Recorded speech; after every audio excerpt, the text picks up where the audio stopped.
क्यों जो बाहर के सुखों को छोड़ और इंद्रियों के आनंद से बाहर निकलकर अपने अंदर झांकता है, जो अपने अंदर की आत्मा को पहचान कर उसमें ही खुश रहता है, जो अपनी आत्मा की सच्चाई में ही ज्ञान ढूंढता है, भगवान कृष्ण उसे ज्ञानी मानते हैं।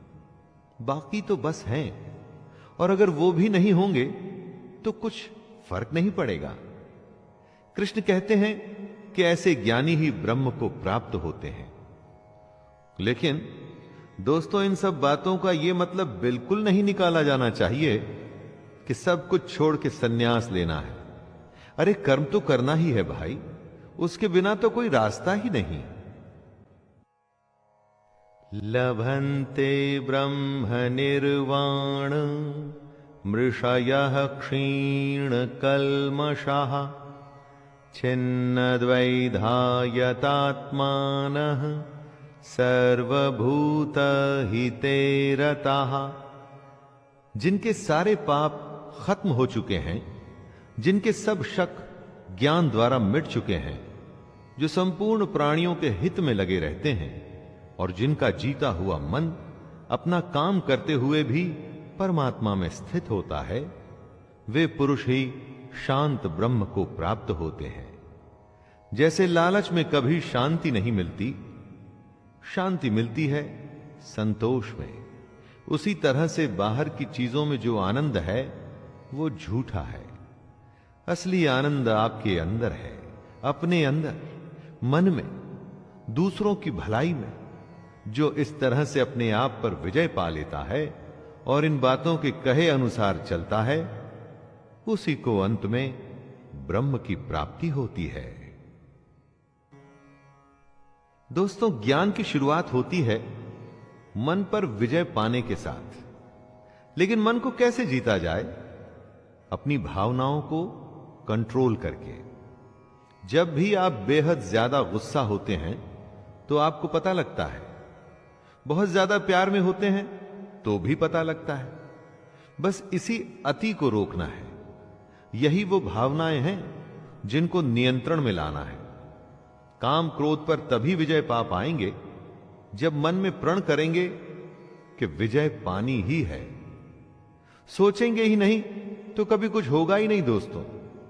और जिस दिन ऐसा हो गया तो सोच लीजिए, आपके अज्ञान पर से पर्दा हट रहा है और आप ब्रह्म के पास हो रहे हैं। दुनियादारी को भूल, बाहर के विषय भोगों को छोड़ के आंखों की दृष्टि को माथे के बीच में स्थित करके अपनी सांस पर ध्यान दीजिए। इसे ही प्राणायाम कहते हैं। यह एक माध्यम है ध्यान में जाने का, अपनी इंद्रियों को वश में करने का। जिंदा रहने के लिए अपने आप सांसें तो सबकी चलती हैं, अपनों को औरों से अलग करिए दोस्तों। अपनी आती और जाती हुई सांसों को नियंत्रण में करिए। तभी आप अपनी इंद्रियों, मन और बुद्धि को जीत पाएंगे। तभी आप इच्छा, भय और क्रोध से छूट पाएंगे, और इसी से ही आपको मुक्ति मिलेगी।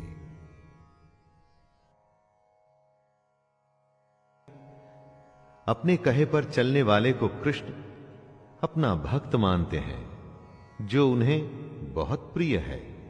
वो कहते हैं कि जो यज्ञ करता है और सैक्रिफाइस करके मेरे कहे पर चलता है, अपने कर्तव्यों का सच्चे मन से पालन करता है, वो एक दिन मुझे ही प्राप्त होता है और मैं उसे प्राप्त होता हूं। दोस्तों, कृष्ण को आप भगवान भी मान सकते हैं या उन्हें आप शांति भी मान सकते हैं। उनके कहे पर चलने में हो सकता है आपको भगवान मिले, या हो सकता है आपको शांति मिले, और इन दोनों अवस्थाओं में कोई फर्क नहीं है। जिस दिन भगवान की सच्चाई मिल जाती है, उससे बड़ी शांति और कोई हो ही नहीं सकती। तो दोस्तों, ये था अध्याय 5। इसमें कृष्ण ने अर्जुन की दुविधा को दूर करते हुए बताया कि सन्यास योग और कर्म योग दोनों ही रास्ते भगवान की ओर ले जाते हैं, लेकिन कर्म योग कुछ विशेष है। इस दुनिया और उस दुनिया के बीच की कड़ी है ये, भगवत गीता। तो दोस्तों,